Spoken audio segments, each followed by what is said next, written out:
thought I'd start by doing, as Fred said, I'm a supramolecular chemist, and what I want to talk about tonight is some of the work that we're doing at the University of Sydney in the general area of supramolecular chemistry.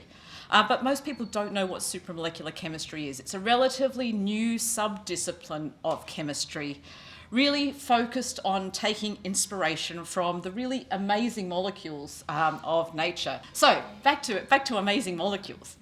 Nature's molecules are amazing. And they recognise each other, they form well-defined complexes, and that is really what underpins the majority of biological processes. From enzymes that catalyse reactions with amazing specificity and way better than most of the catalysts that we as chemists design, through to how viruses interact with human cells to infect us with COVID, as in the centre there, all the way through to these amazing molecular machines. The movie on the right is a protein that's carrying a cargo along a microtubule. And that is happening because the protein can step by recognising the microtubule as it moves along. Truly amazing processes that biology does. We as supramolecular chemists really want to try and mimic these processes, but with smaller molecules. The reasons being that we could then start to understand better how some of these biological processes work, but also that we can then expand out how biology functions to a wider range of applications that are outside biology. So that's really what supramolecular chemistry is. 1987 Nobel Prize was awarded effectively for the syntheses of molecules that mimic important biological processes. And that was really the birth of supramolecular chemistry. So you can see on the slide here, a molecular recognition of a potassium ion, some self-assembling nanotubes down in the bottom corner. And if I play this little movie, this is actually a molecular machine assembled by chemists from small molecular building blocks that works to form a new molecule. It makes a reactive arm that then puts together building blocks to make a completely new structure, in the same way that biological machines can make new structures, or that kinesin can move along that microtubule. So really, truly amazing small molecule machines. And this is supramolecular chemistry. My interest in this area is in the field of anion recognition. Now, anions are negatively charged ions or molecules, and they're everywhere. Our interest in this area is really inspired by the fact that molecules that can selectively detect, sense, extract, and transport anions have applications that range from the environment through to medicine. In the environment, anions like nitrate and phosphate are responsible for the eutrophication of waterways. And if we could sense their concentrations, we could work out how much of them is there, or if we could extract them from the water, that would give us a way of treating our water and removing pollution. In industry, anions are often present in feed streams and waste streams and need to be removed from those. And one great example of that is the sulfate ion, so SO4 2-. It's present in waste streams and in nuclear waste. And in nuclear waste, the presence of sulfate ions actually causes a particular problem in turning that waste into a solid, storable form. It causes the glass to be leaky. If we could remove the sulfate from the waste before we turned it into a solid, we'd be able to store our nuclear waste much more safely, and that's going to be really important as we move towards nuclear submarines in Australia. And in biology, anions are everywhere. They're the starting materials, the products, or the intermediates of pretty much every biological reaction. DNA is one big anion, for example. And so the ability to sense concentrations of anions in cells, or to move them, for example, across a cell membrane, has applications in both the diagnosis and treatment of a range of diseases. But all of these applications require us to be able to selectively bind to anions in water or much more complex environments like nuclear waste. And that is actually a fundamental challenge for us as chemists, because water really likes to bind to anions. And so if we're trying to selectively sense an anion in water, we have to displace all the water molecules that are around that ion in order to get our selective binding to occur. So inspired by nature, we look at how nature binds to anions and try and mimic that in our small molecules. I've got two examples here to show you how we do this. So the first is the sulfate ion. I've got here the structure of the sulfate binding protein, so the ribbons and the curls of the alpha helices and the beta sheets in the protein structure. Right in the middle of that, you probably can't see it, is a sulfate ion. If we look deeper into that structure, we can see that that sulfate ion is bound in the middle of that protein through a network of hydrogen bonding interactions. And I've drawn those out in cartoon form and also in the chemical structure form so that you can see where those hydrogen bonds come from. They come from the backbone of the amides, the peptides, and they come from side chain hydrogen bond donors of the peptides. So if we could array some hydrogen bond donors in the right geometry, we might be able to selectively bind to sulfate ions. Similarly, this is the alkaline phosphatase from E. coli binding to phosphate ions. Now, in this case, you can see again a network of hydrogen bonding interactions, but also here, there are 3 metal ions that I've circled in green so you can spot them. They're a bit hard to see. And these metal ions also bind to the anions because, of course, metal ions are positively charged, cations. Anions are negatively charged, opposites attract. Those metal ions help to bind that phosphate ion and also to catalyse reactions in this particular case. So again, here's another interaction that we can start to exploit in our small molecules to interact with anions, and I'll show you how we do that in a minute. One thing that I should point out is that anions come in a variety of shapes and sizes. They can be spherical, things like chloride ions. They can be linear. They can be tetrahedral, like sulfate and phosphate. They can be octahedral. But the key thing here is that they're often really quite large structures in comparison to cations and just to atoms. So you can see here the ionic radius of the fluoride, chloride, bromide and iodide ions is about twice that of the elemental atoms themselves. Now we're talking, 0.2 nanometers here, much smaller than any of the structures that we've seen already this evening, the quantum dots. We're going much, much smaller, but to me as a chemist, these are actually quite big structures. And in order to bind them selectively, to array our interactive hydrogen bonds or metal ions around these anions, we need to create large molecular architectures that match the size and the shape of the ions that we're interested in. So something that matches the spherical nature of a chloride or the tetrahedral nature of a sulfate or phosphate ion. To do that, we use the tools of organic synthesis. And in this way, what we do is we take building blocks, a bit like these Lego pieces here. They might be atoms, they might be molecules, they come in different shapes and sizes. And in the same way that I can put these Lego blocks together in different ways to make a range of different architectures, I can do the same thing with my molecular building blocks and take hydrogen, carbon, nitrogen, oxygen, along with other elements, put those together by forming new chemical bonds between them to make an array of different molecular architectures that are targeted to the size and shapes of the anions that we're interested in binding. And so you can see here a selection of the sorts of molecules that we make. For the chemists among you, those structures will be interesting. Everybody else is probably going, The lines are bonds between carbon atoms, and we don't draw the hydrogen atoms in generally, so you don't get to see those. These different molecules have different potential applications, from extraction of sulfate ions from water through to sensing pyrophosphate ions and phospholipids on cell membranes. Of course, when I think about playing with molecular architecture and building bonds between atoms, you're probably thinking of me sitting in a lab with a tiny weeny pair of tweezers and taking atoms and putting them together. That's not how it works. everything we do is done on the bulk scale. Of course, you know, if you think about a litre of water, or 22.4 litres of water is rounding 6 by 10 to the 23 water molecules. So, you know, that's a lot of atoms to play with in a small flask, right? So everything we do is done on a bulk scale when I think about chemistry, but actually we're making milligrams to grams of compounds.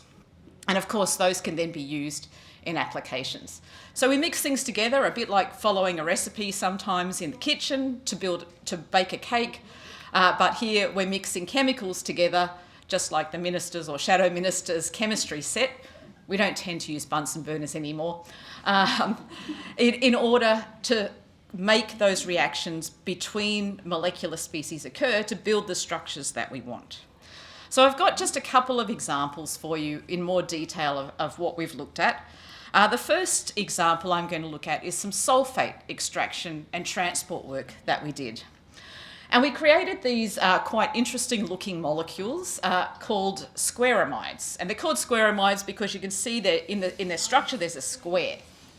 It's a cyclobutene ring. It's really highly strained but surprisingly stable under these conditions, and really good. Those NHs attached to it are really good hydrogen bond donors, super powerful hydrogen bond donors.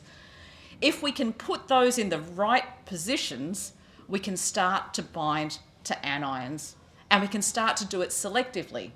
And in this case, I've shown two structures that are similar to each other, but one's a little bit bigger than the other. The small molecule binds to sulfate ions, but it also binds to a range of other anions, phosphate ions and acetate ions, for example. And that's because there isn't a very good match between the size of the ion and the size of what I'm going to call the molecular host. The larger structure there, what I call the 3+3 macrocycle, it's got 3 squaramides in it, perfectly fits around a sulfate ion. So you can see the space filling model on the right-hand side of the slide. That sulfate is kind of bound really nicely. There's not much gap in the middle of the structure. The hydrogen bonding interactions are set up perfectly to bind to those oxygens in the sulfate. And the sulfate is a little bit protected from the water that might be around it in solution by that molecular structure.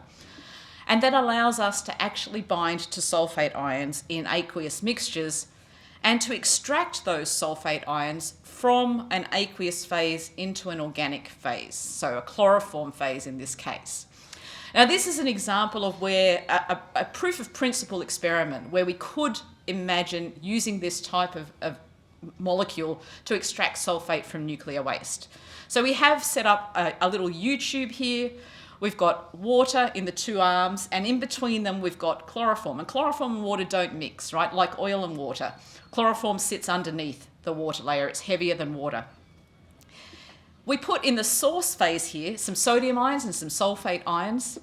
And if we do that and we look at what comes out into the receiving phase, over 21 days we see nothing. That's the purple line at the bottom. If we put our macrocycle, our 3+3 system, into the chloroform layer, again, after 21 days, no sulfates come across that membrane.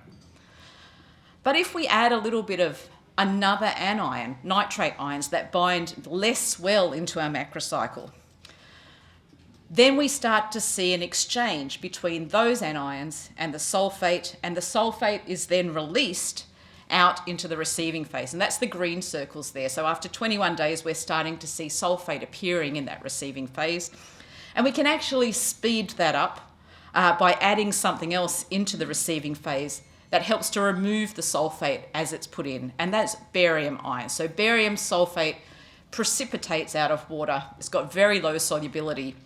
And so you can use the barium to precipitate the sulfate out, removing it out of that water so that your equilibrium allows you to bring more sulfate through. So this is just a really simple example of how we could use these sorts of molecules to extract sulfate from an aqueous solution. You can imagine in that source phase that being nuclear waste, completely separated from the outside world by that membrane of organic material. That's an extraction application. The other applications I want to talk about are in the sensing area. So again here what we're trying to do is to selectively sense one particular anion over a range of others that might be quite similar in size and shape and charge. And the idea here is really very similar to that where we look at enzymes, where they, that lock and key model that's often talked about for enzymes, where the substrate fits beautifully into that enzyme site. What we're doing here is building a molecular recognition site that fits best to the thing that we're interested in binding. And so only what we want binds into that site, leaving all of those other shapes that don't fit in that hole outside. Attached to that, though, we need to add something that tells us when that binding event has occurred. So that might be something that changes colour, or it might be something that lights up by fluorescence when a binding event occurs. And this is kind of like the dipsticks that you have in your pool where you check the chemical levels. You're just putting one of those in, it changes colour and you know what the chlorine content is or something like that. Exactly the same principle here, but now looking at anions. So here we have an example where we're looking at binding to pyrophosphate up there in the top corner. And this is a molecule that's generated in many biological reactions in the presence of many other similar phosphate derivatives. The ability to sense this allows us to monitor enzymatic reactions, but it can also be useful in monitoring pyrophosphate concentrations in physiological fluids like urine and synovial fluid, where the presence of different levels of pyrophosphate is a marker of a number of different diseases, bone diseases, arthritis, those sorts of things. So you can see here, again, this is now a fluorescent system rather than a colour change. If we take our molecule, and again, I've put the molecular structure up there for the chemists in the audience who care. We've got the fluorescence spectrum. As we add pyrophosphate into our molecular sensor solution, we see a turn on in the fluorescence signal. And that's projected out on the graph on the right side where you can see the pink dots belong to pyrophosphate. As we add pyrophosphate in, we see a turn on the fluorescence. But if we add other biological phosphates, things like ATP and ADP, we don't see any change in fluorescence of the system. And so this is a nice selective sensor for pyrophosphate. It turns on with pyrophosphate, but not with other biological phosphates, allowing us to monitor pyrophosphate in mixtures. And the final example that I'd like to share with you is something that we're really focusing on at the moment, and that is sensing differences in cell membrane compositions. Now, we've seen a couple of examples of membrane bilayers in the previous talks this evening, and you can take one single phospholipid molecule, if you choose the right one, and it will form a bilayer membrane. There's no reason for biology to use the thousands of molecules that it uses to form cell membranes. There are over 1,000 different lipids in your mammalian cell membranes. We don't really understand why there are so many of them, or indeed what they all do. And that's because biologists don't have tools that allow them to look at what those phospholipids are in real time. So membranes are really dynamic environments. They're changing all the time. And the composition of the membrane changes with different stages of the cell life cycle. It's different in different cell types. It's different in different organelles. And it's not symmetric between the outside and the inside layer of the membrane. So being able to look at changes in that membrane environment is something that would be really important in understanding biological processes. So I've shown a couple of examples of the head groups here, and you might be able to pick out that some of these are anionic head groups. Some of them are overall zwitterionic head groups, but we're really focusing in on those anionic systems. One of which is shown here in red. So this is the head group of phosphatidylserine. Now, in a normal mammalian cell, most of the phospholipids are zwitterionic, and I've shown the structure of the most common ones on the slide. Phosphatidylserine is anionic, and in a healthy mammalian cell, it all sits on the inner leaflet of the membrane, so projecting towards the inside of the cell, there's none on the outside, effectively.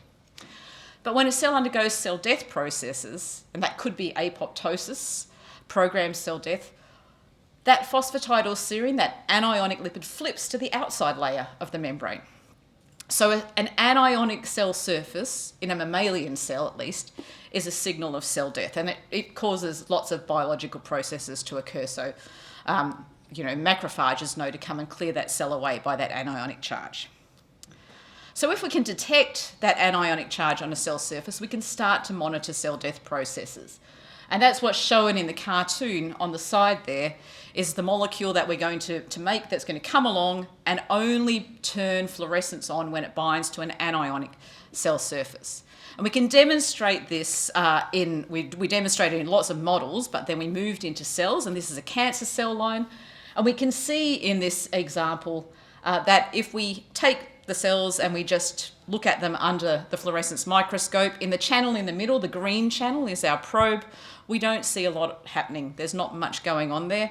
But if we make those cells die by adding a cancer drug, in this case camptothecin, you see that beautiful green halo around the outside of the cell where the cell membrane would be. And this is showing us that we're recognising that anionic charge, and it allows us to now follow that cell death process in real time. So here are some different cancer cells, again treated with the same drug. Over time, you can see they change shape. That's because they're dying.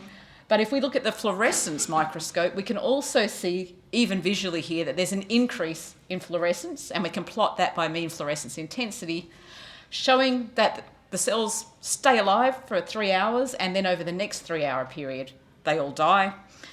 If we do the same thing, but we don't add the cancer drug, we don't see any change in the fluorescence of those cells. So we're now able to monitor that cell death process using what's effectively an anion receptor. So those are some examples of where we're trying to apply anion recognition to problems in biology and the environment or industry. There are lots of others, but I don't have time to talk about them tonight. So I want to finish off, though, by saying that also, it's not me who does the work here in the lab, and not anymore anyway. It's a group of fantastic PhD students, early career researchers and honours students who work with me and have worked with me over the 20-something years I've been at the University of Sydney. And actually, for me, their development as scientists and researchers is way more important than the outcomes of the research that we do. Training the next generation of scientists is something that is super important in my job, and in fact the best part of my job, I would say. So I need to thank all of them. Their names are all here, the current research group on the slide, and I need to thank the ARC for lots of funding over the last few years, and the University of Sydney, and thank you all very much for staying after the little break.